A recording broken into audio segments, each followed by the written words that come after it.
buon pomeriggio a tutti, non Casa Galax, ma siamo in un ambulatorio di un amico per una via, eccetera. E quindi io dedico a questo amico, che non posso dire chi è, ma lui sa chi è, un ringraziamento a tutti quelli che mi hanno fatto gli auguri, che oggi faccio 57 anni, è una roba vergognosissima, e vi dedico questa barzellettina. Quindi non c'è Berto, il cane, ma c'è nessuno. Attenzione! Allora, sapete che ho tanti amici barbuzienti, allora c'è questo amico barbuziente, un giorno lo vedo, allora siamo vari, e questo qua, ben, sono andato in pensione, ma con i soldi della pensione, non è che... Beh, allora ho trovato un lavoretto, ah sì, cosa fa? E faccio il custode, di un condominio, no, che condominio? Faccio il custode di un 3.000-3.500 galline e polli.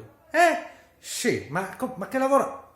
Un lavoro facile, però come ti spiego? Ma come? Adesso ti spiego. Allora, il lavoro è questo qua.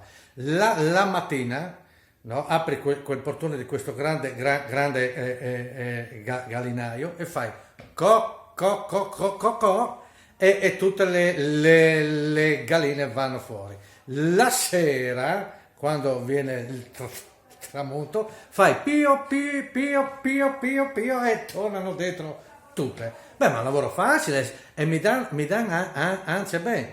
Beh, allora se cosa ti lamenti? Se ti lamenti è che come ti spiego. Allora, le mattine fai co, le sere fai pio. E tornano dentro tutti e sono 5 polli bastardi che non mi tornano dentro, mi vanno sotto il trattore. Allora vado lì del trattore, mi vanno sopra l'albero, vado lì dall'albero, mi tornano sotto il trattore, vado lì del trattore, mi tornano sopra.